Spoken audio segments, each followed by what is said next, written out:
this meeting of the Board of Adjustment to order. Can we have a roll call, please? John Moreland. Here. Owen Curley. Here. Alexi Gonzalez. Here. Jeff Trular. Here. Todd Smith. Jennifer Williams.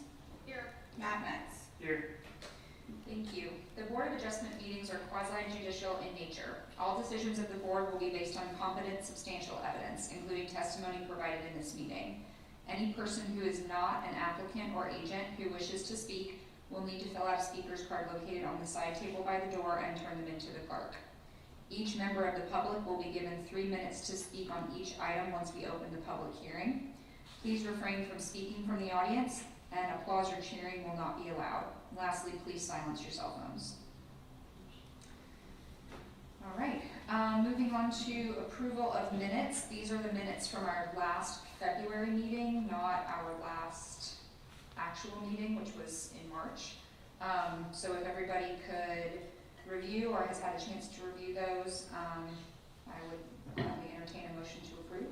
I make a motion to approve the minutes of the meeting held on February 22nd, 2023. Second. It's been moved and seconded. Any discussion? All in favor? Aye. Okay, minutes approved. Any correspondence? Yes, there's a letter on the dais from, it was a holding company, but it is in reference to item B, even though the address is incorrect. They're filing applications for conditional use for one of their tenants, and they just got them mixed up, but it is for item B. It's a letter of support. Okay, thank you. Seeing no old business on the agenda for this evening, can we call the first case of new business, please? Board calls BOA 23-10012, property address 1174 24th Street North. Motion to consider 34-337 E1C3 for a rear yard setback of 10 feet in lieu of 30 feet minimum, and 34-337 E1E for lot coverage of 52% in lieu of 35% maximum to allow for construction of a new rear addition and covered porch attached to an existing single-family dwelling. Thank you. As a reminder, each member of the public will be given 3 minutes to speak when we open the public hearing. Does any board member have ex parte communication on this item? I've had none. I've had none. I've had none. None. None. And I've had none. Would the applicant or agent please come forward to be sworn in and give your testimony? Please raise your right hand. Do you swear or affirm that the testimony you're about to give in this matter is the truth, the whole truth, and nothing but the truth so help you God? I do. Please state your name and your address. Michael Stetson, 1174 24th Street North, Jacks Beach, Florida. Thank you. Yes, sir. Can you tell us the nature of the hardship at your property? Yeah, I'd like to do an addition, but based on current lot coverage, I realized we couldn't do anything. So my mother-in-law, both my mother-in-law and my mom live with me. And so I'm trying to do an addition for my mom because she's handicapped and he's not. May I ask when this house was built? 1989. And you purchased the home in 2016. 2016? So I lived there for about 6 years now. My mother-in-law's with me for 4 years. My mom moved in with us a year and a half ago, and we need more space. So I got 3 kids, 8 people in my house. So trying to get a place for my mom. And I do have a letter from my neighbor who'd be directly behind me, who'd be most impacted by the addition. He wasn't able to be here, but he did submit some letters. If you'd like to read them. Yeah, if you wouldn't mind, we're happy to read them into the record. You will have to submit them to the clerk, and we'll have to keep the copy for our records, if that's okay. Sure. But yes, we'll gladly include that in our record. I read it now.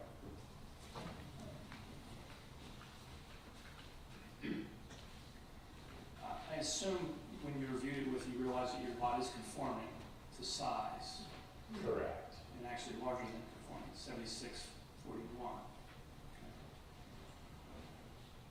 Yes, so your lot is about 100, almost 150 square feet larger than the minimum lot size in your zoning district, which I understand that you do have, that you were not the one that built the home in the first place. So you did inherit some nonconformities there. But as far as the lot coverage goes, we have to be able to determine the need for that, based on your actual property. And your property is larger in square footage than the minimum requirement for the zoning district. So that's something that we'll have to consider as a board when you're asking for a percentage of lot coverage above the maximum. Is it 52% exactly that you're seeking, or do you think it is? It's 51.8 or something like that, 51.5, something around there. We round it up.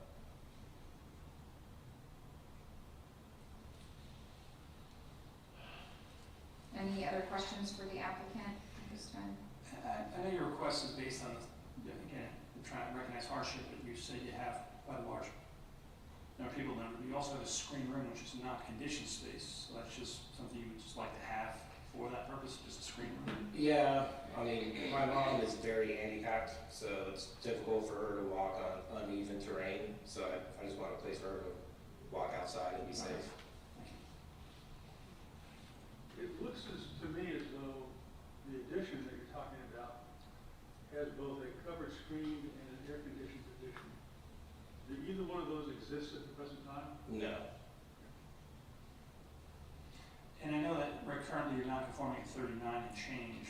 Did you make any changes since you've owned the property? Or was it Not the something you square inherited when footage. you bought it? Yeah. I've done some cabinets and So nothing, as far as space coverage though? no, Including paved space, like driveway or anything? I haven't done anything exterior other than painting.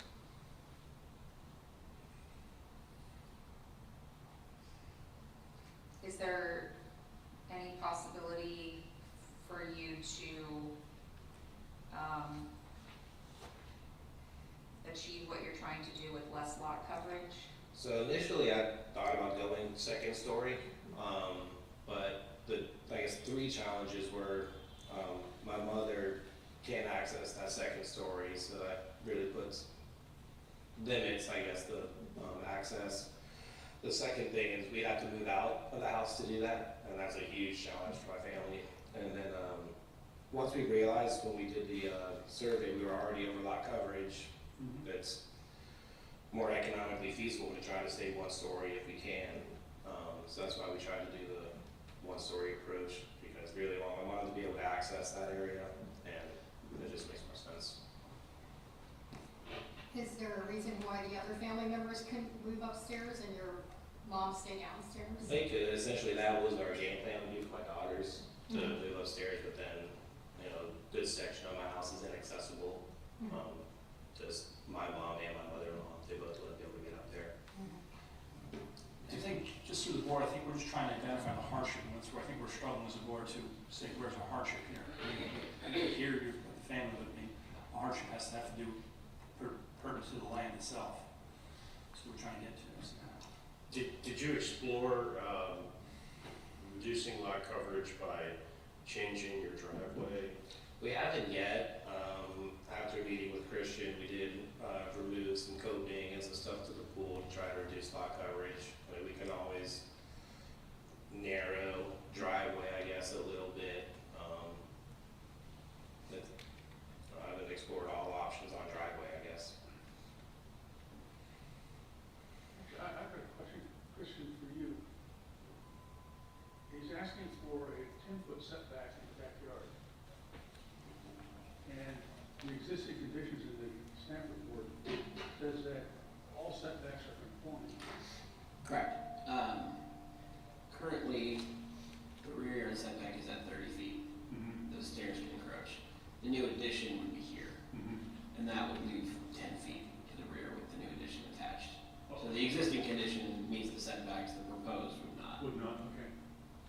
So it's really asking for the setback requirement and also relief from the percent lot coverage. That's correct.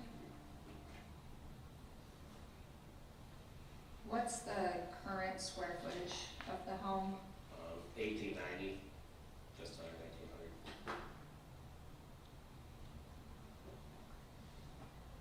Any other questions for the applicant at this time? A question for Christian, I think, just making sure I'm understanding it. As he looks at his driveway, the majority of that is, I think, sits, is any of that easement space, or is all of that credible driveway? Can you narrow it up? What's showing on the site plan is what's on his property. I think there is some degree of setback to the actual road, but none of that would count towards lot coverage.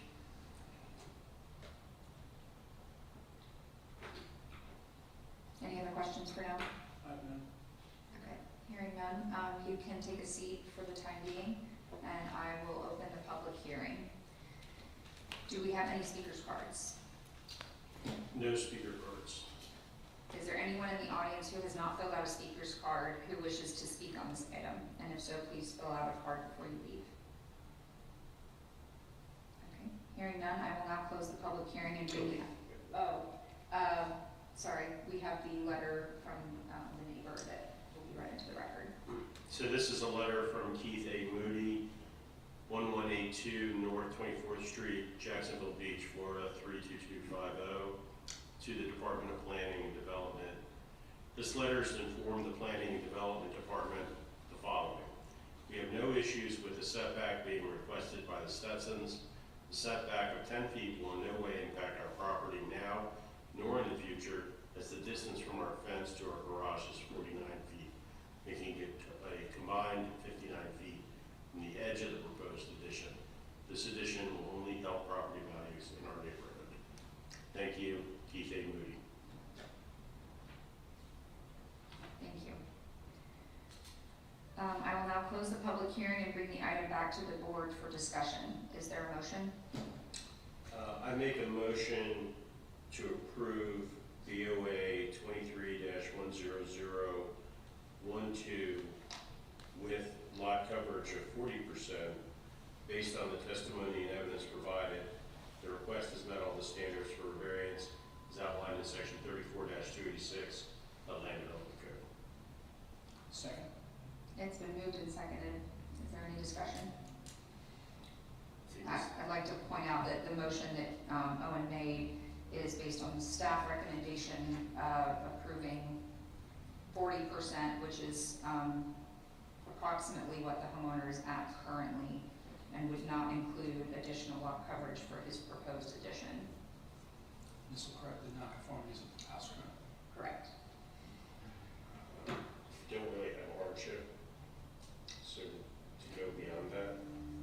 So I think I feel sorry for the applicant's family situation and his in-law situation. But as you have mentioned many times before, it's not a factor that we can consider. In fact, I think we ought to go on the record that it's actually. John, can you turn your microphone on? Thank you.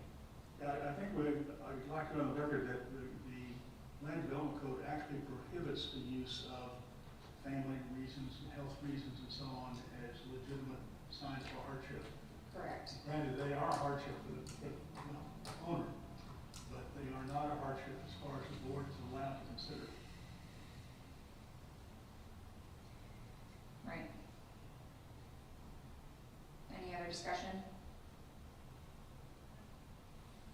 Okay, hearing none, can we have a roll call vote, please? John Moreland, No. Owen Curley, Yes. Jeff Trular, Yes. Jennifer Williams, Yes. Alexi Gonzalez. Yes. Your variance has been approved with the condition that lot coverage be limited to 40% maximum. Can we call the next case, please? Board calls BOA 23-10013, property address 604 3rd Street North. Motion to consider 34-340E3C1 for a front yard setback of 8 feet or 20 feet minimum, 34-340E3C2 for a corner side yard of 0 feet in lieu of 12 feet minimum, 34-377 for 7 parking spaces in lieu of 14 spaces required for 4 dwelling units and 1,500 square feet of retail to allow for a substantial renovation to an existing multifamily structure. Thank you. As a reminder, each member of the public will be given 3 minutes to speak once we open the public hearing. Does any board member have ex parte communication on this item? I've had none. I've had none. I've had none. None. And I've had none. Would the applicant please be sworn in and give your testimony? Please raise your right hand. Do you swear or affirm that the testimony you're about to give in this matter is the truth, the whole truth, and nothing but the truth, so help you God? I do. Please state your name and address. Bill Sharp, and the property that we're speaking about today is 604 3rd Street, North Jacksonville Beach. Thank you. Can you Through the chair, real quick, I just want to point out, in the staff report, under the request portion, we had listed 9 parking spaces in lieu of 14. The advertised number, the correct number was 7, but that was just a mistake on the staff report, which when we do the final order, we'll correct that, but they're providing 7 spaces in the request. Can you tell us the nature of your hardship at the property? Yes, we acquired the property and desired to do a major renovation to it, and we're right on 3rd Street, across from Graffiti Burger. It was where Ink Smith used to be, if you know that property. Our plans are to renovate the existing structure and bring it up to a much higher standard than you've seen on the street and make it very attractive and appealing. It's a residential commercial use, and we intend to keep it that way. And without the variance being approved, we really wouldn't be able to improve the property at all. And we really want to get that going, turn it around. We think it's going to be a very big improvement for the city and the residents, and a good thing for everybody, for us to turn that property around and really make it look attractive. So you're requesting for 7 instead of 14, and how many units In our residential side? in the residential that we have submitted to the city for our permit, there is 4 residential units. Is that currently what's in it now, or has been? No, we actually reduced that. The number previously was, I think, 6. Because they just live right around the corner from there. Yeah. It's always been a mess, I understand. Yeah, when we did the conditional, non-conditional variance, I think previously, we had expressed that we reduced the density of the project to make it less in units and size than what it was previously. And I'm sorry, that's what it actually was, or that's what it was approved to have? There were actually 6 units in that building? Correct. Well, there were more than that. There were 8 units in total. But under the new plan, you would have our 4 residential units and then our commercial space downstairs on the front, Okay, which has been that way. right. So, But in terms of parking, it's the same, correct? correct. We wouldn't be changing anything. We just don't have any more land to do anything with. So the building there has been utilizing only 7 parking spaces? Correct. And we're not able to use the city parking, which is adjacent to the property, which has about 10 spaces that, quite frankly, nobody really ever uses. So we don't believe that there's anybody that's really going to be impacted at all, parking-wise. And when you say renovation, you're full renovation in the sense of We are. gutting, electrical, and everything? Yeah, so that's the big thing, is it's going to be a much improved building. It'll have new electricity, new plumbing, new windows, new siding. The whole property will be renovated. It'll be a much safer building than it currently is right now. And, we're kind of excited about getting it going. We think it's going to be a really good thing for the community.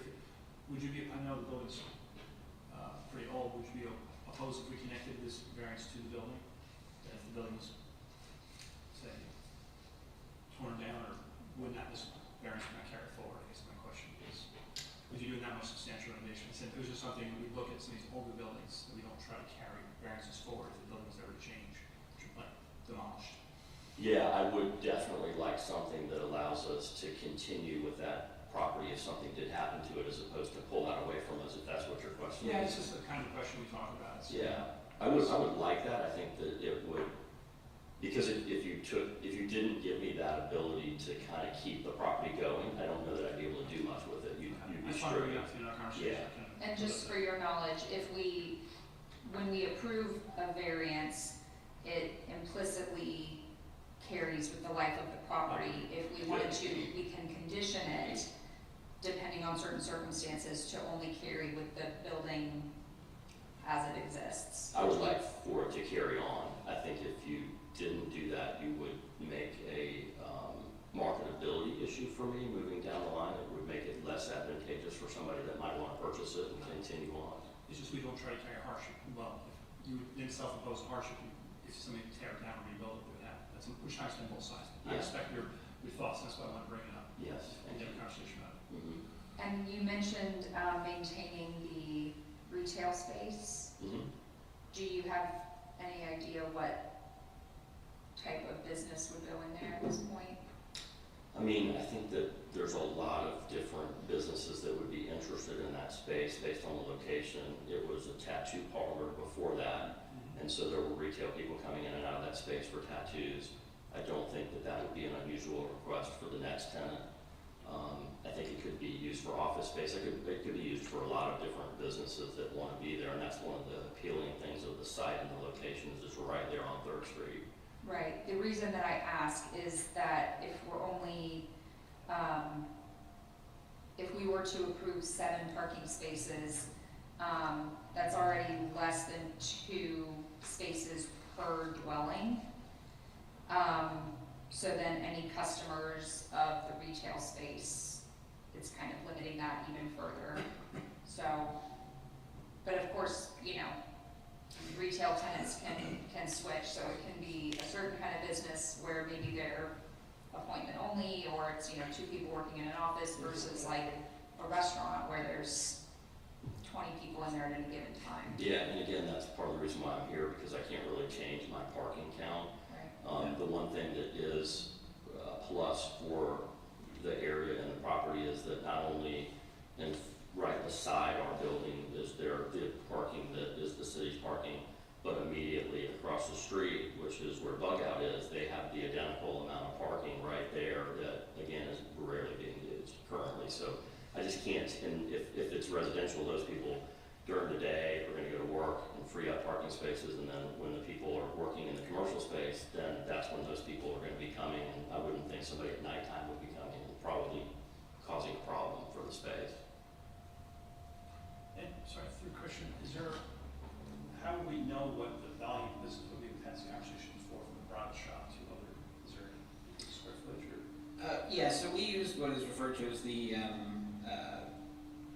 commercial use is not specifically listed, which is what we use for a lot of just generic retail. It's 1 space per 200 square feet. If a use went in there like a restaurant, then that parking calculation wouldn't hold. So they needed to come back and ask for additional relief at that point because the intensity would be higher. Right. So in this case, we're basically just limiting it to like retail or office uses. Because reasonably, I think those uses are 1,500 square feet in the spaces, so there's not a lot that they could do there. And any kind of restaurant would require, you know, grease trap, potentially upgrades to sewer and things like that. So I think reasonably they're going to just be some type of retail or commercial space. It's lower volume application. Okay, thank you. And I know you were not the previous owner, but are you aware of any parking issues or lack of parking issues on the part of the tenants that have been in that residential space before? No, when we acquired the property, the whole property was occupied with tenants in residential and commercial space, and I never had an issue with parking nor did I have any complaints from anybody the whole time that I had it with a fully occupied building. And how long did you have the building? We acquired it at the end of 2019. I live down the street from it, and I know they had some strategies down there. They used to cone them off during festivals, so that the residents could park, the people park, they park on, they'd use that, so. You comply, I see what you're saying, the only time it ever does these festivals, is the only time you have that challenge in that area. Yeah. But I never saw a challenge other than that time. Right. Any other questions for the applicant? I'm good. Okay, you can be seated for now, and I will open the public hearing. Thank you. Do we have any speakers cards? There's speakers cards, but we do have 1 letter. All right, go ahead. The letter is from Benjamin S. Hackamine, President and CEO of Hackamine Holdings. Dear Board of Adjustments, I believe that the variance sought by the owner of the property will allow for substantial renovation of the property and enhance the surrounding area in Jacksonville Beach. Please enter this correspondence into the record for consideration by the Board of Adjustments. Thank you. Is there anyone in the audience who has not filled out a speaker's card who wishes to speak on this item? And if so, please fill out a card before you leave. Hearing none, I will now close the public hearing and bring the item back to the board for discussion. Is there a motion? I make a motion to approve BOA 23-100013 based on the testimony and evidence provided. The request has met all the standards for a variance as outlined in section 34-286 of the Land Development Code. Second. It's been moved and seconded. Any discussion? Christian, I'm reading through this, it says it was granted conditional use approved for multifamily 22, but wasn't it always multifamily? Well, help me understand, connect that, if it was multifamily, what's the conditional? It's been multifamily so long that it was never granted conditional use under the code. It basically predates the requirement for it. Okay. And the reason was because as a non-conforming use, you can only renovate the building up to 15%. As a non-conforming structure, you can go up to 50%. And then when they actually got into the design, it turns out that it was even exceeding that, which is why they had to get the variance. But it was a good step to get the conditional use approved because historically it never had it. So it was just kind of a legal non-conforming use that never had planning commission approval. Because it was built as multi-unit meters, electric and all that. Yeah, I mean, at some point it may have been like a single-family home, but it's been there since the 20s, I think. So I mean, Yeah, it's had a lot of changes over the time. It's been multifamily for a very long time, though. And all of the setbacks and side yard, that's all existing, right? Yeah, actually, when they get done, it'll be less because right now it actually goes into the right of way with some of the steps and decking, so they're going to be pulling that back into the property line. Okay. So, Exterior yeah. stairs. Mm-hmm. I'm being okay, I get myself comfortable with the amount of renovations is built to stay after this. I mean, it's a full structure renovation. This is not like a siding, windows kind of thing. This is a full project, so I'm comfortable with that. Yeah, I also find some comfort in knowing that the previous amount of residential space was greater than what it will be, and that the applicant, as the property owner there, didn't have any parking issues to report. And I do, obviously we can't consider these, but, you know, I think there's a lot of properties out there where there's public parking spots, but unless there's a festival or it's the 4th of July or something, people aren't really using them on a regular basis, so that's good to know. Actually, I do have one question, Christian Brigadier. There are on public access on the south side of that lot, parking places. Will those be upgraded in any way with this construction, or will they be left in the kind of dirt and rubble that exists now? Because they're in the city right away, and technically the city's parking spaces, I don't think they have any plans to do anything with them. I don't know if Public Works has any plans to upgrade them, but all the work that they're doing is literally inside the envelope of the building, plus the siding, so. So are they also required to be able to pave to strike the back as well? It is currently paved. I don't know if they have any plans to resurface it, but I mean, it's technically asphalt there now. It's required to be striped as part of like a parking count at the end, or no? They're not required in this kind of usage. I'm not sure. I have to talk to the building official if we require striping. Probably because they're upgrading it, we may. But I mean, practically, they really can't fit more than 7 spaces there and meet all the dimensional standards for turning and maneuvering. So that was my other question. Do you know if, I mean, I know sometimes we've seen like people put them in slanted and that sometimes creates extra space. Do you know if this is truly the max? I'm more concerned about, not so much with the application at hand, but based on whatever type of business use ends up using the commercial space, you know, not wanting to saddle the property owner with a variance that would be rendered useless if they have some commercial use that requires a lot of extra spaces that they can't possibly accommodate. Well, at a minimum, they're going to have to created an ADA space for the retail, so there will be one parking space that will be, 15 by 17, so it'll be substantially larger than a normal space, which is gonna cut into how much room they have. Normally, even with angled parking, you typically still have to have the same rough amount of aisle width. I think it reduces it by a foot. So I don't think practically they could really add more parking, even if they adjusted the striping and things like that. And potentially they might have room for a parallel space or two on the backside. I'd have to actually look at a little more detail.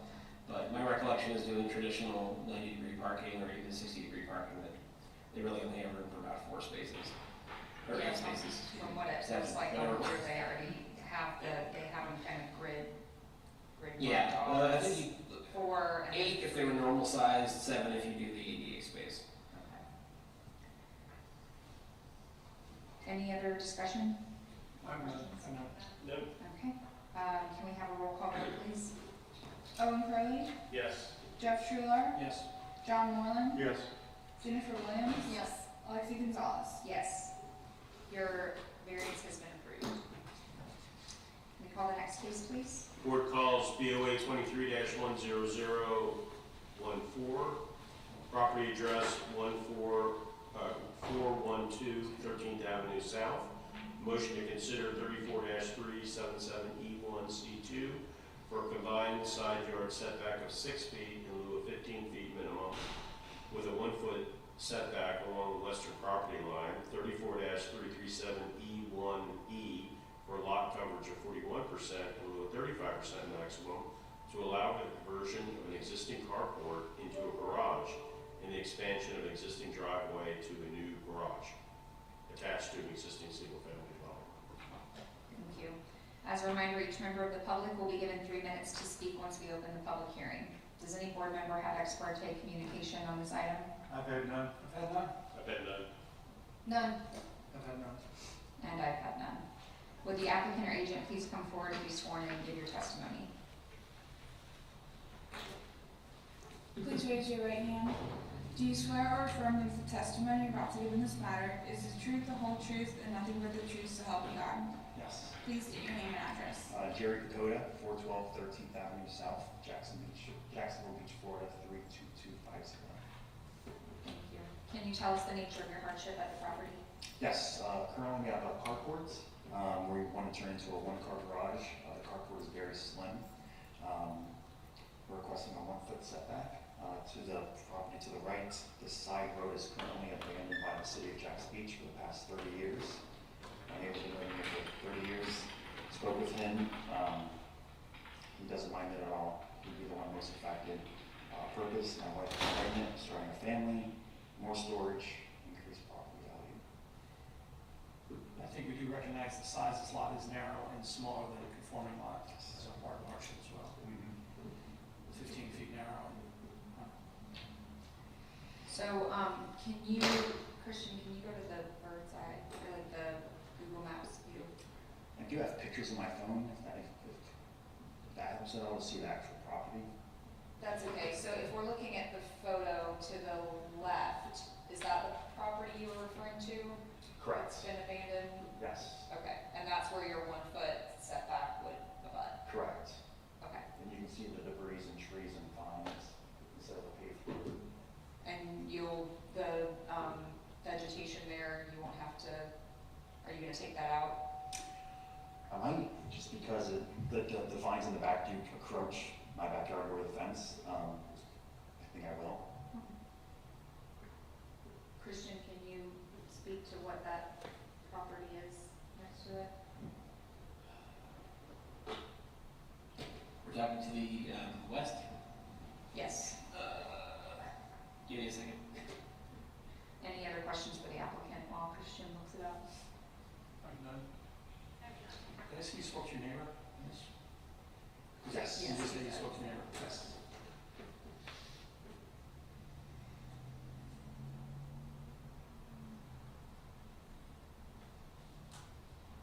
So you can currently fit 1 car in the carport or 2? Correct. 1 car, only wide enough for 1 person to get out at a time.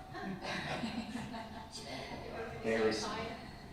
Through the same side, yes, so if I come home with my wife, I have to drop her off first. I think that's a car that drives itself into the garage. Yeah, And then, how many cars would you estimate fit in your driveway? 4, single file, including one in the carport. But you're not gonna be parking in the garage.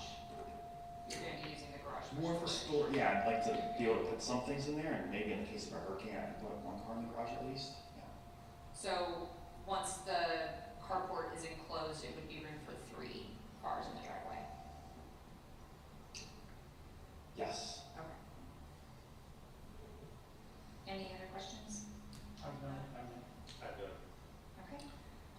Through the chair, this is the unopened right-of-way of Fifth, so this is actually public property right here. Okay. That's the 1 foot long? I'm sorry? That's the side that's 1 foot? Yes. Okay. Also, post-construction, they're showing 26 feet of driveway, which wouldn't accommodate 2 cars legally, so the garage is considered a parking space for this application. Even though we know we're not gonna use it as a garage. As a garage counts, you're not necessarily required to use your garage. Okay. Yes, public right away addition. And I thought, yes, yeah. There's additional driveway in the right of way, but from a Yeah, legal right, that's what I'm saying. code standpoint, 2 spaces are required on the property. You can be seated for now, and I will open the public hearing. Do we have any speakers cards? No speakers cards and no correspondence. Okay, since there's no one else in the audience, I will now close the public hearing and bring the item back to the board for discussion. Is there a motion? I make a motion to approve BOA 23-100014. Based on the testimony and evidence provided, the request is met all the standards for variance is outlined in section 34-286 of the Land Development Code. Second? It's been moved and seconded. Any discussion? It's reasonable to me. Yeah, you have a non-conforming lot, which is It's not, Substantially non-conforming with square subtract it. footage. comes to 34%, which is standard lot. And then 1 foot house is positioned heavily on the property already.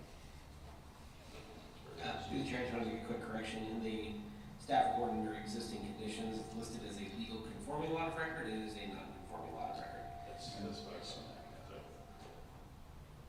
Okay, any other discussion? Can we have a roll call vote, please? Jeff Trular, Yes. John Moreland, Yes. Owen Curley, Yes. Jennifer Williams, Yes. Lexi Gonzalez. Yes, your request has been approved.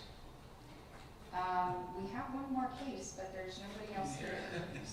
You want to defer or call? That's his question. We recommend we get a chance.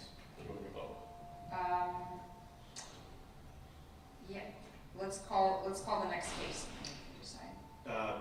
Board calls BOA 23-100015, property address 2003 Eastern Drive.